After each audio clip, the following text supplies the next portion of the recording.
right, it is Friday night, and we are back with the professor, and we're going to be talking about the feeding of the 5,000. This is one of my favorite stories in the New Testament. But I fixed to throw a curve at him. Uh-oh, here we go. Last time we talked about John the Baptist and his death. Yep. Did you know that John the Baptist prophesied Jesus' gathering of his believers in judgment on the unbelievers before Jesus did? I did not know that. I'll take you to. We've read this previously. It's in chapter 3, verse 12. Here's what John said. His winnowing fork is in his hand, and he will thoroughly clear out his threshing floor, and he will gather his wheat, or believers, into his barn kingdom, but he will burn up the chaff, the unrepentant, with unquenchable fire. Even before Jesus said it, that he would gather in his believers from the four winds. John said it first. I believe you have a transition, don't you? Yeah. Go ahead. Like David said, we're getting into 5,000. We're going to see what the transition has to say. The feeding of the 5,000 people is the only event from Jesus' ministry preceding his last week in Jerusalem that is reported in all four New Testament Gospels. All the accounts agree upon the basic matters. The number fed totaled 5,000. The available food was 5 loaves and 2 fish. The quantity of leftovers was 12 baskets full. Only Matthew explicitly notes that the number 5,000 did not include women and children. So he said that's just 5,000 men. The miraculous supply of bread in a deserted place calls to mind Moses' provisions of manna during the Exodus. According to John's Gospel, the miracle convinced some that Jesus was in fact the long-expected prophet like Moses. John's Gospel places the miracle just before a Passover, the second of 3 Passovers mentioned in the 4th Gospel. The first, in John 2:13 through 20 and 23, was possibly in AD 27. Jesus'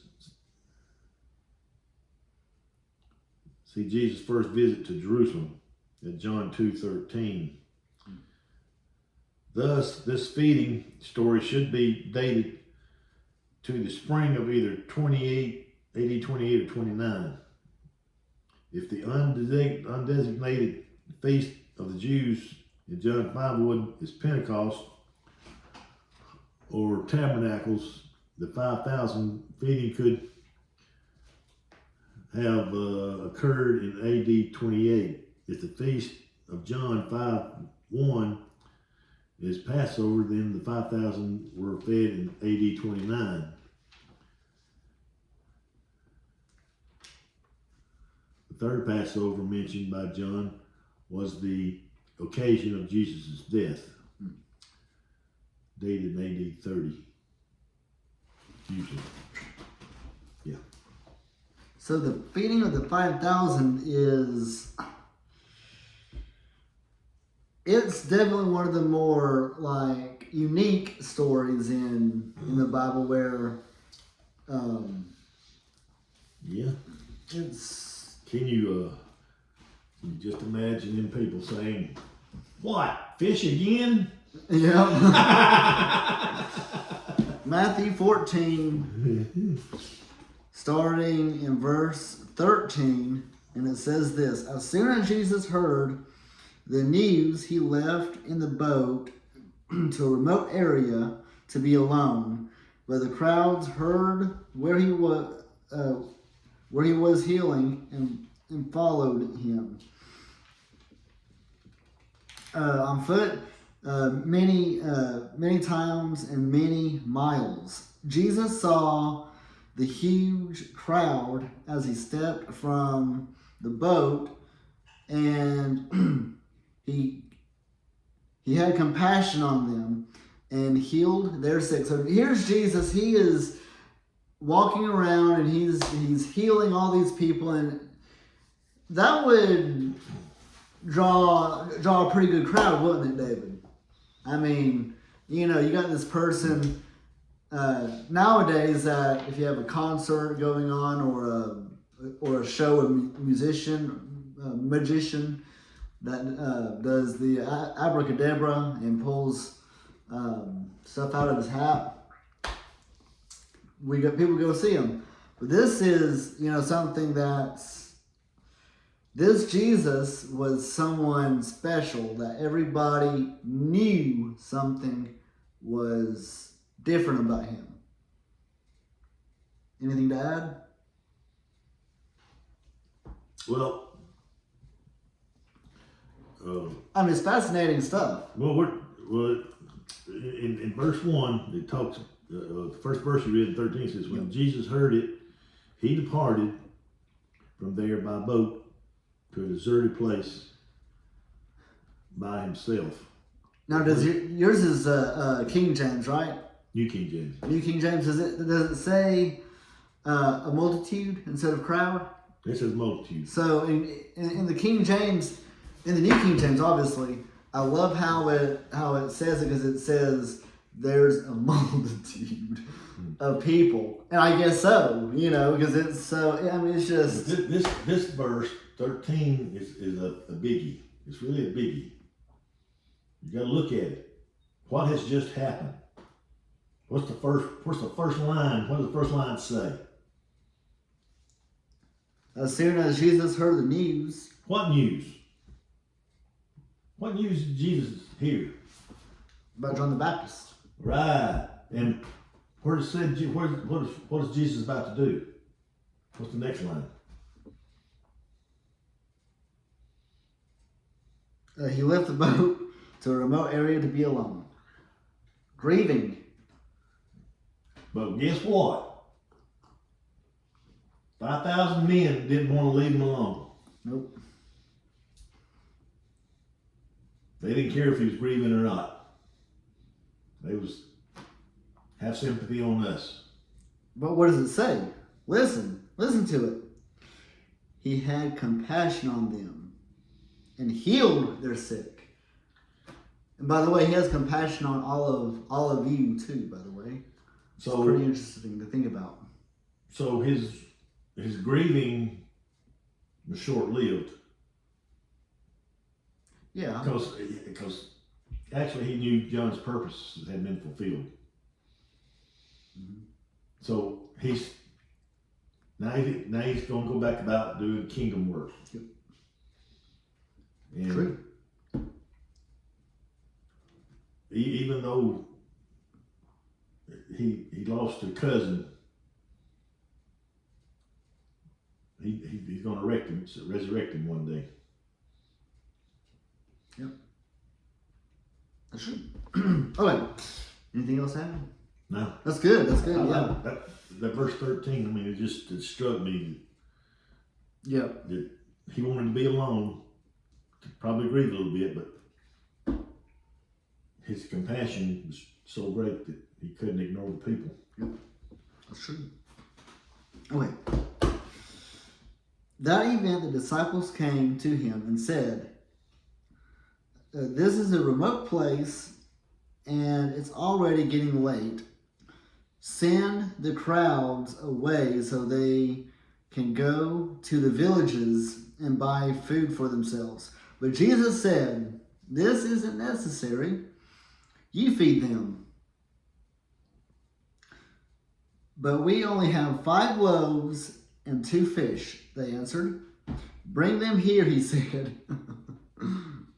Isn't this something, Then he told them told the people to sit down on the grass, and Jesus took 5 loaves and 2 fish, looking toward heaven and blessed them. Now, David, can I stop there for a second? I think there's something a little more than just saying bless his food. I think there was a little bit more to that. What do you think? Well, nobody know what he said, but I kind of think he blessed the food in the way he said that I am the resurrection of life. When he raised Lazarus, Yes. he probably stated the same thing that this is to show that you are the one true God in heaven. Yep. I know in the some of the movies it shows Jesus holding the basket up and looking towards the sky because it says he looked up. Yep. He lifted the basket up with food in it. Mm. And then in the Chosen, they show them gathering the food. Yeah. And these baskets in the Chosen weren't these kind you just sit on a tabletop with a handle on it. Right. These things were about 3 feet tall. Yeah. And there was 12 bags of them things. One for each disciple to carry. Yep. I mean, that's a lot of food. It sure is. Man. A lot of fish, a lot of bread. Hope you like fish and sticks, right? I wonder how much wine was left over when they got through with that wedding. Jesus, they would hit. I don't know. Then, breaking the loaves into pieces, he gave the bread to the disciples to distribute it, and afterwards the disciples picked up 12 baskets of leftovers. About 5,000 men were fed that day, in addition to all the women and the children. So, Could have easily been, I mean, if half them men are married and they got kids, you're probably looking at another 5,000. yeah, Because if half of them married, that'd be 2,500 women. And if they got kids, one per each family, that's another 2,500. yeah, So it could have been at least 10,000. It could have been more. yeah, You clean out Walmart trying to feed somebody like that. yeah. But, yeah, 5,000 men. In addition to all the women and children. Now, it does not. Interesting. It does not say that the women and children were with them. All it says that they were additional.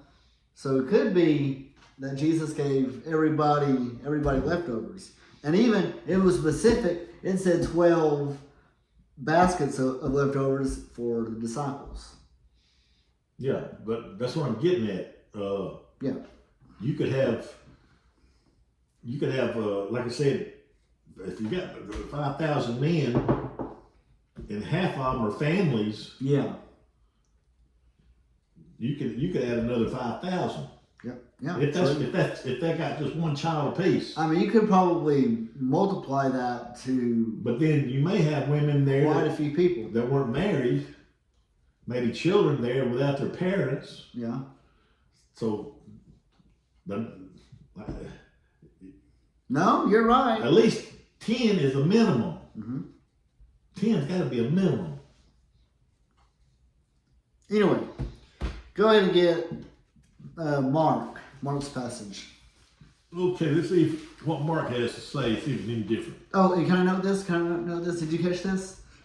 This is one of the stories that happened in Matthew, Mark, Luke, and John. Yeah, that's what was in the transition mentioned that. There you go. I think Stealing my thunder, as always. he wasn't listening. He wasn't listening to the transition. I was too. You didn't hear it. It said this event was it's all four gospels. Okay, starting with verse 30 in the 6th chapter of Mark.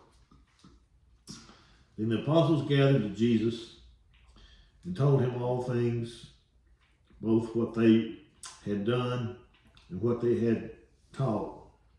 And he said to them, "Come aside by yourselves to a deserted place and rest a while." For there were many coming and going, and they did not even have time to eat. So they departed by a deserted place in the boat by themselves. Well, the multitude saw them departing, and many knew him, and ran there on foot from all the cities. They arrived before them and came together to him. And Jesus, when he came out, saw a great multitude and was moved with compassion for them, because they were like sheep not having a shepherd. So he began to teach them many things.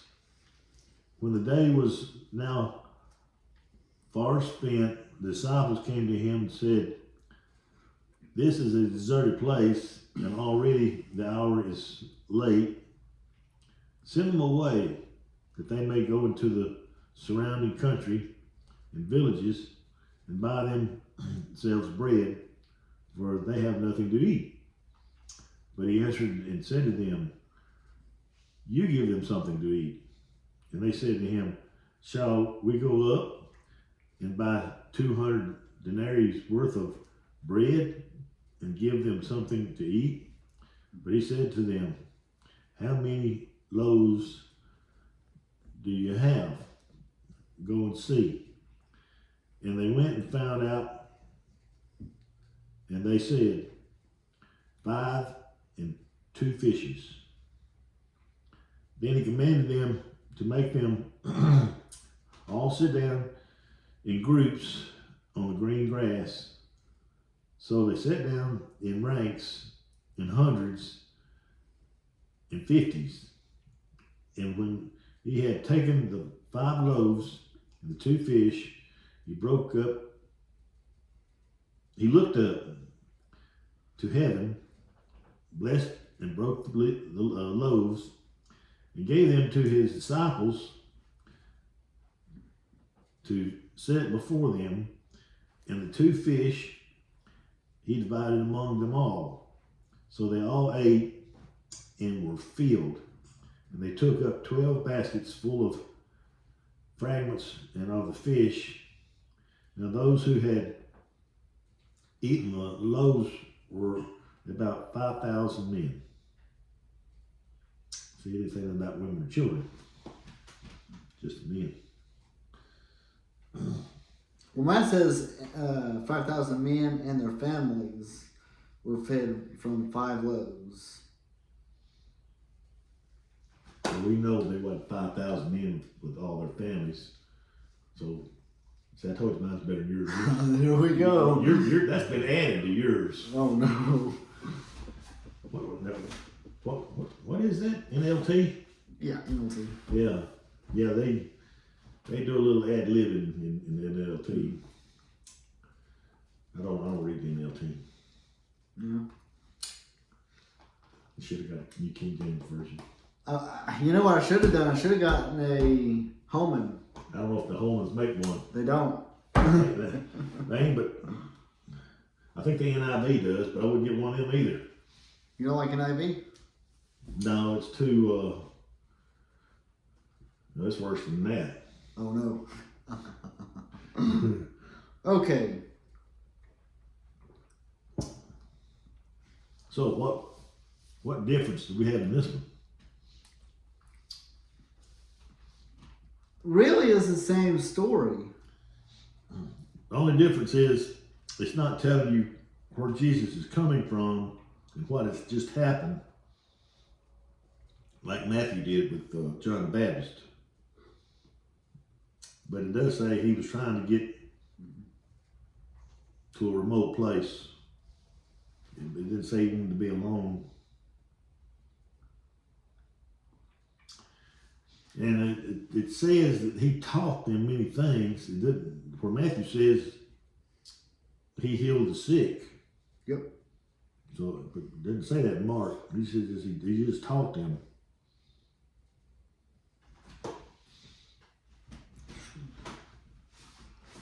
Which brings us to Luke chapter 9, starting in verse 10.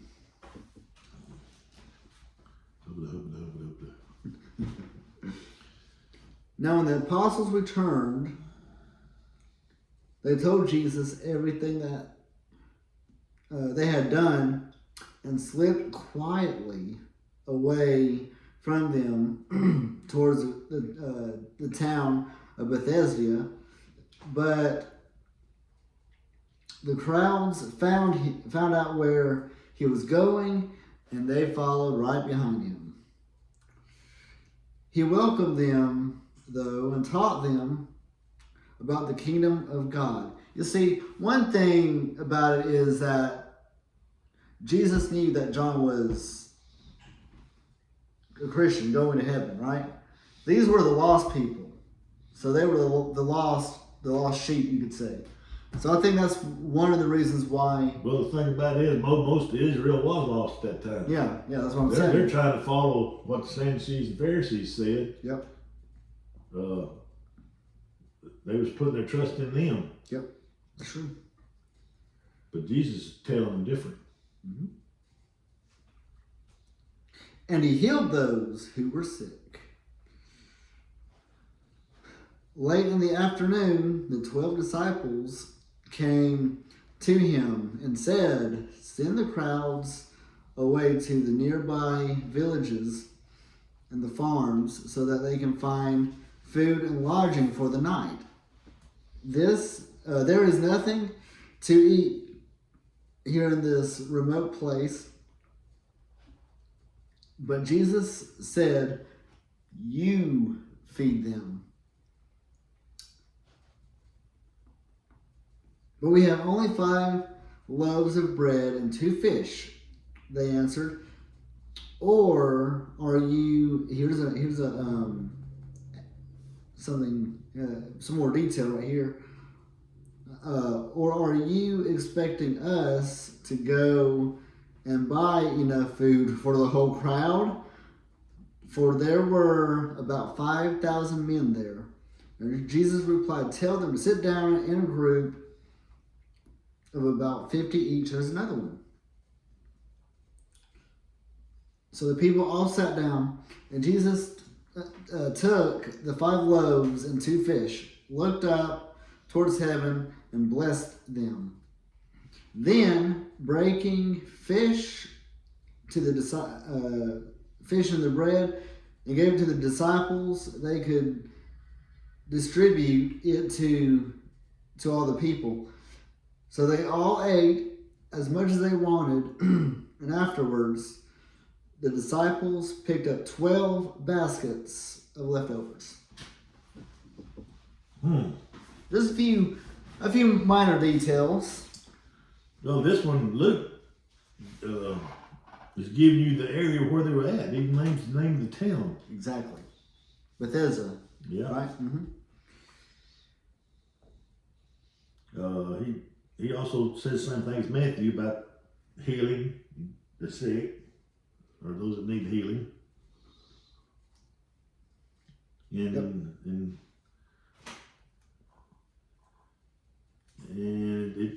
so far all 3 have mentioned Jesus looking up and blessing what he had done.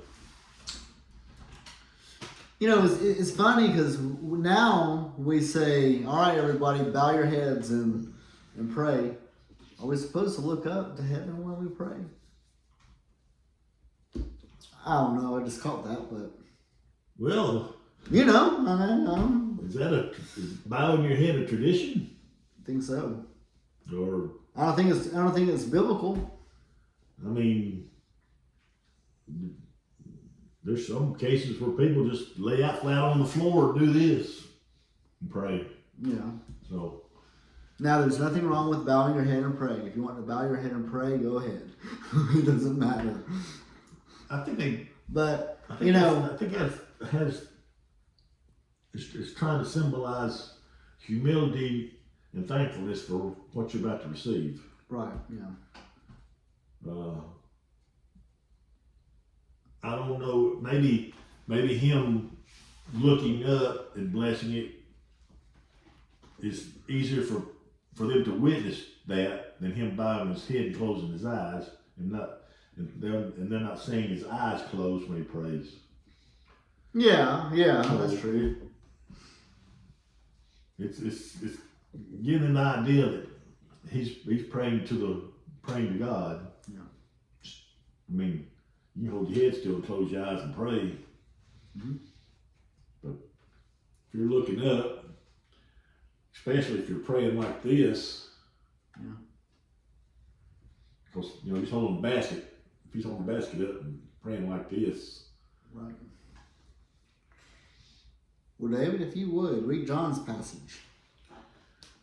okay, what we're going to find out in John? Anything different? Okay, after these things, Jesus went over to the Sea of Galilee, which is in the Sea of Tiberias. Then a great multitude followed him, because they saw his signs which he performed on those who were diseased. And Jesus went up on the mountain, and there he sat with them, with his disciples. Now the Passover, a feast of the Jews, was near. Then Jesus lifted up his eyes, and seeing it, a great multitude coming toward him, he said to Philip, ooh, there's a name. Where shall we buy bread that these may eat? But this he said to test him, for he himself knew what he would do. And Philip answered him, 200 denarii worth of bread is not sufficient for them, that every one of these may have a little. Test. 200 denarii wouldn't be a sufficient enough money to feed 5,000 plus. Right. And one of his disciples, Andrew, Simon Peter's brother, said to him, there's a lad here who has 5 barley loaves and 2 small fish. But what are they among so many? Now, here's another detail. Now we get to where the fish and the loaves came from. Yep.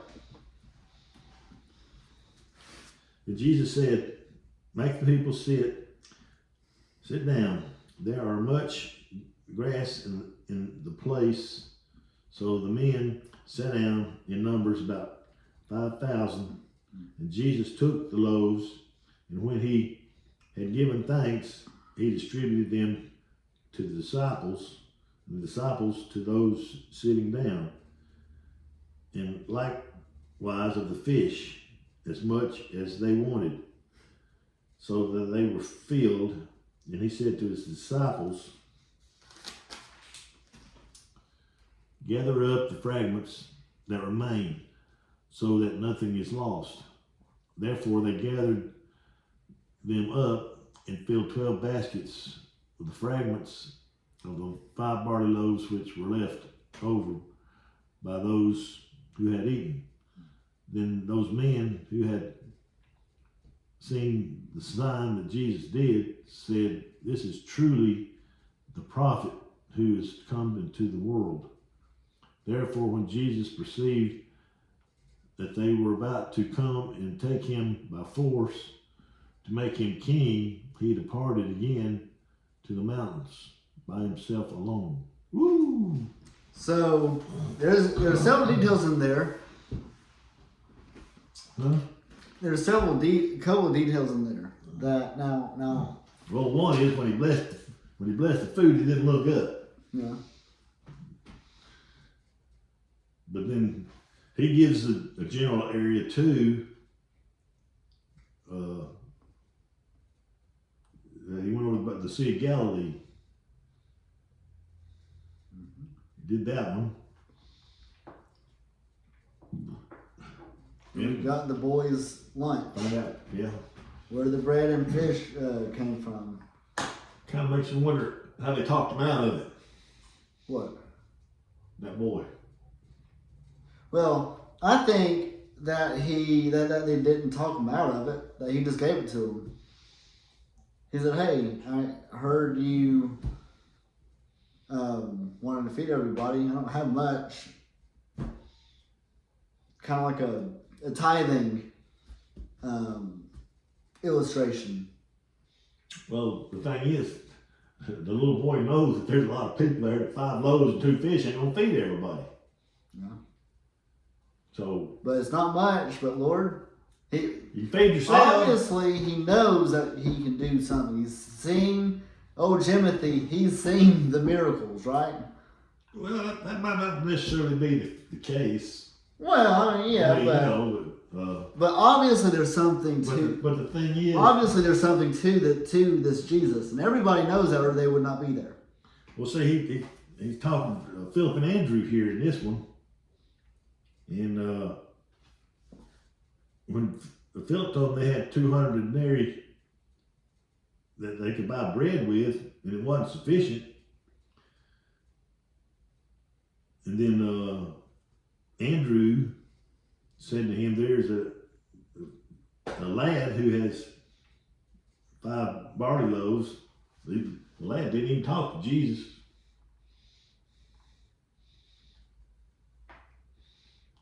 So, Well, Sound- let's say, sounded like Andrew stumbled over him and found out that he had this. yeah. So how did Andrew convince little Timothy to give him his lunch? That's a good point, but you know. Well, he just told Jesus that there's a boy here that had it. At this, probably he hadn't Yeah. convinced him yet. Right. Wait, convinced? Oh, yeah. Yeah. Mm-hmm. But see, he said, I'm with you. but this he said to test him, for he himself knew what he would do.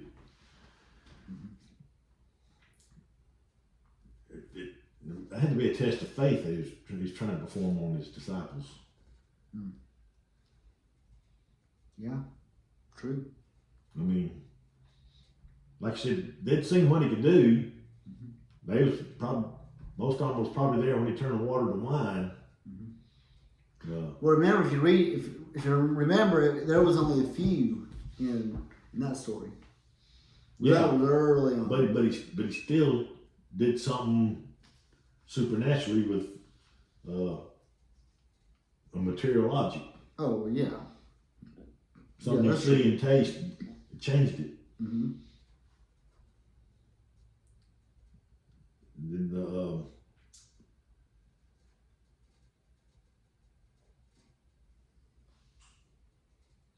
but then it ends where they wanted to make him king. Yeah. He said, wait a minute. According, his kingdom ain't gonna be of this world. Right, no. You can't do that yet. No, sir. Step back.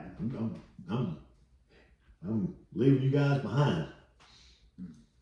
He took off to be alone again. But notice, that is the last, and we'll end on this, that is the last difference. Jesus finally moved on and got to a quiet place all by himself. You got to remember too, he'd been there all day, healing and teaching. Yep. Yeah. I don't know. I don't even know what kind of breaks he took.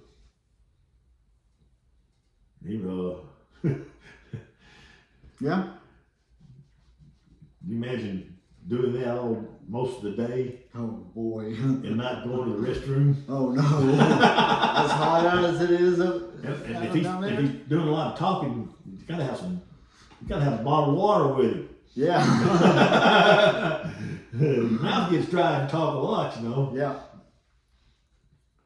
But we are going to be talking about the passage of Jesus walks on water in the next session. So we're going to take a little Coffee break. coffee break and we'll be back here shortly.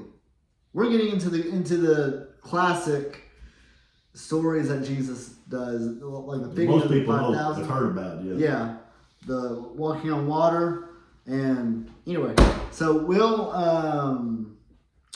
talk about walking on water here in just a minute.